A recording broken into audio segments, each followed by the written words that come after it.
ሰላም ውድ አድማጮቻችን የእንግሊዝ ፕሪሚየር ሊግ 35ኛ ሳምንት ተካሂዷል። መድፈኞቹ በሜዳቸው በአስደናቂ ፐርፎርማንስ በተለይ በመጀመሪያ አጋማሽ በውድድር ዓመቱ ምርጥ ብቃት ምርጥ ፐርፎርማንስ ከወሳኝ 3 ነጥብ ከ3 ጎሎች ጋር ምክንያቱም ይህ የእንግሊዝ ፕሪሚየር ሊግ የመጨረሻዎቹ ሳምንታቶች ወሳኝ ምዕራፍ ላይ የሚያደርሱት ይሆናል። ታዲያ አርሰናል ለማንቸስተር ሲቲ ለፔፕ ጋርዲዮላው ቡድን ከባድ ፈተናን ጥሎበታል። በ6 ነጥብ የእንግሊዝ ፕሪሚየር ሊግን መምራት ጀምረዋል። ይህንን 6 ነጥብ ለማጥበብ የፔፕ ጋርዲዮላው ማንቸስተር ሲቲ ከፊቱ የመጀመሪያው ጨዋታ የሚሆነው ኤቨርተን ይገኛል። በአጠቃላይ ወደ ድማቻችን ሙሉ ሳምንቱን መድፈኞቹ የኒውካስትሉ ድል ከሜዳ ውጭ ደግሞ ያደረጉት ጥሩ ፐርፎርማንስን ያሳዩበት የአትሌቲኮ ጨዋታ አሁን በፉልሃሙ ጨዋታ ደግሞ ማይክል አርቴታ ዛሬ ፍሬኑን ብቻ አይደለም ቡድኑ እንደፈለገ እንዲፈነጭ ፍቃድ ሰጥቶት ነበር። ታዲያ አርሰናል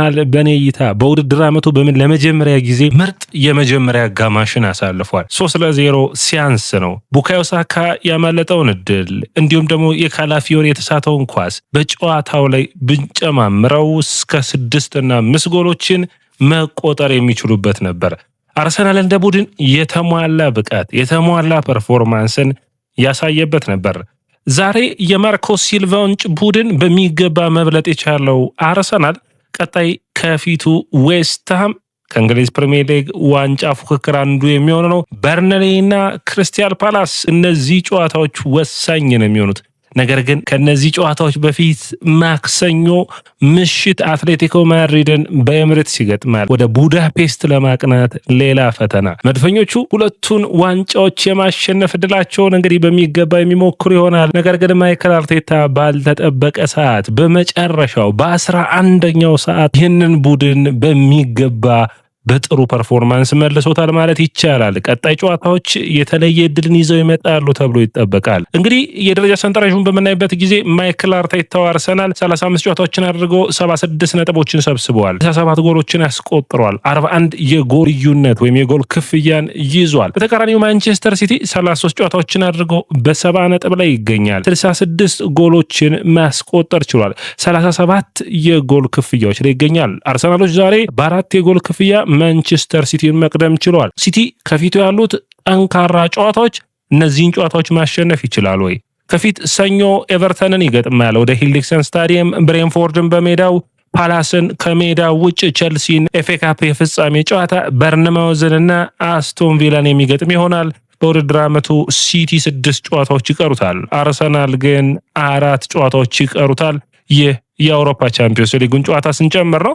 አርሰናል እንግዲህ ከፊቱ አትሌቲኮ ማድሪድ፣ ዌስትሃም፣ በርንሌ እና ፓላስ የሚገኙ ይሆናል። እግር ኳስን እንድንወድ የሚያደርጉን አንዳንዴ የታዳጊ ተጫዋቾች ብቃት፣ የተጫዋቾች ጥራት፣ የእግር ኳስ ፍሰቱ ነው። የአርሰናል ደጋፊ ሙሉ የውድድር ዓመቱን ሲጠብቀው የነበረውን ፍሰት በዚህ ጨዋታ ላይ ማግኘት ችሏል። በተለይ በመጀመሪያው አጋማሽ የአርሰናል የማጥቃት ክፍል ከቤን ዋይት በስተቀር ከግብ ጠባቂ እስከ አጥቂው ዮኬሬስ የተሳካ ጊዜን አሳልፈዋል። ታዲያ በውድድር ዓመቱ መጀመሪያ ላይ አርሰናሎች የአጥቂ ችግራቸውን ለመፍታት ቪክቶር ዮኬሬስ እንዳስፈረሙ የሚታወቅ ነው። ቪክቶር ዮኬሬስ አሁን 20 ጎሎችን ማለፍ ችሏል። በሙሉ የውድድር ዓመቱ 21 ጎሎችን ማስቆጠር ችሏል። በእንግሊዝ ፕሪሚየር ሊግ ብቻ 13ኛና 14ኛ ጎሉን ማስቆጠር ችሏል። ቡካዮ ሳካም በአስገራሚ ፐርፎርማንስ ከነጉዳቱ ባለፉት ጊዜያቶች እንደተጫወተ በሚያስታውቅ መልኩ በሚገባ መመለስ ችሏል። ታዲያ ቡካዮ ሳካ የመጀመሪያው ኳስ ሲገኝ የተጫወተበት መንገድ በጣም ውጤታማ አድርጎታል። ለቪክቶር ዮኬሬስ ሳጥን ውስጥ ኳስ ላክ እንጂ ኳሶችን መጨረስ ለሱ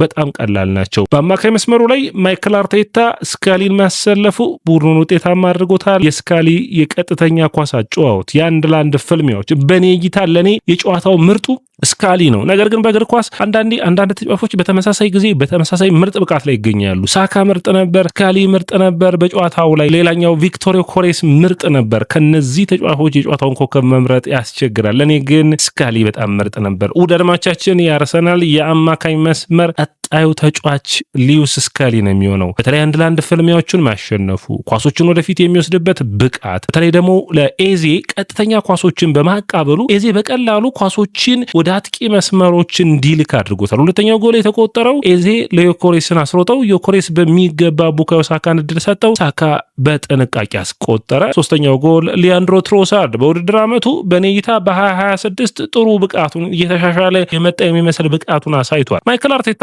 በሁለተኛው አጋማሽ ተጫዋቾቹን እንዲያርፉ እድል ሰጥቷል። ይህ ከፊቱ ያለውን የአትሌቲኮ ማድሪድ ጨዋታን በማሰብ ነው። ዴክላን ራይስ፣ ቡካዮ ሳካን እንዲሁም ደግሞ ቪክቶር ዮኬሬስን ሲቀይር አይተነዋል። ገብርኤል ማርቲኔሊ እንግዲህ ማርቲን ኦዴጋርድ በዚህ ስብስብ ውስጥ አልነበረም። ነገር ግን ለማክሰኞ ጨዋታ የኦዴጋርድ እና የሃቨርትዝ መመለስ የሚጠበቅ ይሆናል። ብዙዎቹ የአርሰናል ደጋፊዎች ግን የሚጠብቁት የቀይ መስመሩ የመከላከል ችግርን በሚመለከት ነው። ያም ደግሞ በጁሊያን ቲምበር መመለስ የሚጠበቅ ይሆናል። በግራ መስመር በኩል ግን አርሰናሎች የነበሩባቸውን ችግሮች መፍትሄ እያመጡ ይመስላል። አሁን ጥሩ ብቃቱን ካላፊዮሪ ማሳየት ችሏል። በአንድ አጋጣሚ ጎል አስቆጠረ፣ ተሻረበት። በአንድ አጋጣሚ ደግሞ በጥሩ ፐርፎርማንስ ሳጥን ውስጥ ፖል መለሰበት። በጣም ጥሩ ፐርፎርማንሱን አሳይተዋል። በተለይ በማጥቃቱ ረገድ በተለይ ደግሞ ትሮሳርድ እና ካላፊዮሪ ጥሩ ጥምረት ያላቸው ናቸው ግራ መስመር ላይ፣ ያንንም በሚገባ ማሳየት ችሏል። በተቃራኒው ግን የማርኮ ሲልቫው ፉልሃም በጣም በሚያሳዝን ሁኔታ ኬቨን ዮቢን እንዲሁም ደግሞ በርግን በጨዋታው ላይ ማግኘት አልቻለም። እነዚህ ወሳኝ ተጫዋቾች ናቸው ማለት ይቻላል። በተለይ በውድድር ዓመቱ ላይ ተጽዕኖ ሊፈጥሩ የሚችሉ ናቸው። ታዲያ እነዚህ ተጫዋቾች አለመኖራቸው ዋጋ አስከፍሎታል ለማርኮ ሲልቫ ቡድን። ነገር ግን በባለፈው ሳምንት መርሳት የሌለብን አስቶን ቪላን 1-0 ከሜዳ ውጭ ዶ ማሸነፉን ነው። ይህ ስብስብ አስደናቂ ብቃት ያለው ስብስብ እንደሆነ ማንም የሚስተው ነገር አይደለም። ነገር ግን የማይክል አርቴታ አጨዋወትና ክህሎቱን ቡድኑ ውስጥ ያሉትን ምርጥ ፐርፎርማንስ የሚያደርጉ ተጫዋቾችን ማውጣት ነው። እንግዲህ ስለ ቡካዮ ሳካ እናወራ። ሳካ ባለፉት ዓመታቶች በአርሰናል ምርጥ ፐርፎርማንሱን ማየቱን ተከትሎ አርሰናል ከፍተኛ ደሞዝ ተከፋይ ሆኗል። ሳካ በ22-23 ሲዝን ገና አርሰናል በመጀመሪያው ዓመት በዋንጫ ሲፎካከር 14 ጎሎችንና 11 አሲስቶችን ያደረገበት የውድድር ዓመት ነበር። በ23-24 የውድድር ዓመት ታቻምና ማለት ነው በጥሩ ብቃት 16 ጎሎችንና 9 አሲስቶችን ያደረገበት ነበር። ከዛ በመቀጠል አምና 16 የጎል ተሳትፎዎች ላይ ነበር፣ 6 አሲስት 10 ጎሎችን። ዘንድሮ ግን በብዙ ጫናዎች ውስጥ 9 የጎል ተሳትፎ ብቻ ነው ያለው የሚል 6 ጎልና 3 አሲስት ነበር። ታዲያ በዛሬ ጨዋታ ጎልም አሲስት ማስመዝገቡን ተከትሎ 7 ጎሎችና 4 አሲስቶችን በአጠቃላይ በሁሉም ውድድሮች 11 ደርሷል። ይህንን የማሻሻል እድሉን የሚያገኝ ይሆናል። በዚሁ ሁኔታ ቪክቶር ዮኬሬስም ከአርሰናል አጨዋወት አንጻር ለዮኬሬስ የሚመች አጨዋወትን አልተጠቀሙም አርሰናሎች። ነገር ግን አሁን በዚህ ጨዋታ ላይ በተለይ ወደ ሳጥን የሚላኩ ኳሶች ወሳኝ ናቸው ለዚህ ተጫዋች። ታዲያ ያንን በሚገባ ሲጠቀምበት ማየት ችለናል። እንግዲህ እዚህ ጋር ማንሳት ጠበቀብን በእንግሊዝ ፕሪሚየር ሊግ እንግዲህ ከቪክቶር ዮኬሬስ የተሻለ ጎል ያስቆጠሩ 4 ተጫዋቾች ብቻ ነው። አርሊንግ ብራውት ሃላንድ፣ ኢጎር ቲያጎ በ22 ጎሎች፣ አንቶን ሴማይ 15፣ ከሱ ውጭ 3ቱ ብቻ ናቸው የሚበልጥ 14 ጎሎችን በማስቆጠር አራተኛ ነው የሚገኘው በደረጃ ሰንጠረዡ ላይ። ይህ ማለት በቀጣዮቹ 3 ጨዋታዎች ከፍ ያለ የጎል ክፍያዎች ላይ ይደርሳል ብዬ አስባለሁ። በወሳኙ ምዕራፍ ወሳኙን ፐርፎርማንሱን ከቪክቶር ዮኬሬስ በኩል የምናይ ነው የሚሆነው። እንግዲህ አርሰናል በጨዋታዎች ውስጥ መነሳት የሚጠበቅባቸው የዴክላን ራይስ በ6 ቁጥር ሚና ያሳየው ድንቅ ብቃት፣ አርሰናሎች በዙቢሜንዲ መግባት እና በስካሊ መግባት መካከል ያለው ልዩነት፣ በተለይ በመፋለም እና በግራ እግሩ ኳሶችን ወደፊት መላክ መቻሉ። በተለይ ዙቢሜንዲ በግራ እግሩ ብዙ የሚጫወት አይደለም። የግራ እግርና የቀኝ እግር በመሀል አማካይ ላይ ስታሰለፍ በጣም በነጻነት በተፈጥሮ እግራቸውን ሁለቱም ተጫዋቾች የሚጫወቱት ያንን ክህሎት መጠቀም የሚያስችል ነው የሚሆነው። ታዲያ ስካሊ በዚህ በረገድ በጣም ጥሩ ፐርፎርማንስ ያለው ተጫዋች ሆኖ ይታየኛል። አርሰናል ተከላካዮች ስለ ሳሊባ፣ ገብርኤል ማውራት አይጠበቅብንም፣ ሁሌም ምርጥ ናቸው። ሌላኛው ዴቪድ ራያ ነው። 17ኛ ክሊንሽቱን በውድድር ዓመቱ ማስመዝገብ ችሏል። ለቡድን ወጥ ፐርፎርማንስን ማሳየት ያስፈልጋል። ታዲያ ቀሪዎቹ ጨዋታ ላይ እነዚህን አይነት ምርጥ ፐርፎርማንሶችን እያሳዩ አርሰናሎች ይቀጥላሉ ብዬ አስባለሁ። ነገር ግን የውድድር ዓመቱ ደግሞ ተጠናቋል ማለት የሚቻል አይደለም። ማንቸስተር ሲቲን በሚገባ መግፋት የሚያስፈልግ ይሆናል ብዬ አስባለሁ። እንግዲህ እዚህ ጋር መነሳት የሚጠበቅበት ከጨዋታው መጠናቀቅ በኋላ ተጫዋቾቹ የሰጡት አስተያየት ነው። ስካሊ እንግዲህ ለአርሰናል 7ኛ ጨዋታውን ነው ሲጀምር፣ በጣም የሚገርም ነው። ለመጀመሪያ ጊዜ ነው ግን በአማካይ መስመር ላይ ተሰልፈው ጨዋታውን የጀመረው። ስካሊ በቀጣዮቹ ዓመታቶች የአርሰናል ወሳኙ ተጫዋቾች ከሚሆኑ የአማካይ ተጫዋቾች ውስጥ አንዱ ይሆናል ብዬ አስባለሁ። በጣም ጥሩ ክህሎት ያለው ተጫዋች መሆኑን መርሳት የለብንም። ጉልበት አለው፣ ቀጥተኛ ጨዋታን ይጠቀማል። ይህ ደግሞ በተቃራኒ ቡድንን በሚገባ መድፈኞቹ ማለፍ እንዲችሉ የሚያስችላቸው ይሆናል ብዬ አስባለሁ። ሌላኛው እንግዲህ ስለ ስካሊ ስናነሳ በውድድር ዓመቱ አርሰናል በግራ መስመር ነው ይህንን ተጫዋች ለማሰለፍ የሞከረው። ያ ግን ልክ ሆኖ አልታየም። ምክንያቱም በግራ መስመር ከሱ የተሻለ ኢንካፔና ካላፊዮሪ በጥሩ ፐርፎርማንስ እየታዩ ነው። ታዲያ በአማካይ መስመር ላይ ክርስቲያን ኖርጋርድን ማሰለፍ ያልፈለገውን ማይክል አርቴታ በስካሊ መተካት መቻሉ ለአርሰናል ጥሩ የሚባል ነው። ከዛ ውጭ ዙቢሜንዲ ብዙ ደቂቃዎችን የተጫወተው ደድማቻችን 4088 ደቂቃዎችን በዘንድሮ ውድድር ዓመት ተሰልፏል። ስለዚህ ረፍቶችን ያስፈልገዋል። የኮሬስም እንግዲህ ሃቨርትዝ እና ሄሶስ ረፍትን እየሰጡት ቆይተዋል። ነገር ግን በእነዚህ ቀጣይ ጨዋታዎች በተለይ ዌስትሃም የበርንሌ ጨዋታዎች ላይ ከኮሬስ ሁለት ጎሎችን መጠበቅ የሚቻል ይመስለኛል። በዚሁ ብቃቱም ይቀጥላል ተብሎ የሚጠበቅ ይሆናል። አርሰናል ዋንጫን የሚያሸንፍ ከሆነ ይህንን ተጫዋች ማድነቅ የሚጠበቅባቸው ይመስለኛል። ሌላኛው ውድድማቻችን እንግዲህ ኮሬስ የሰጠው አስተያየት ነው።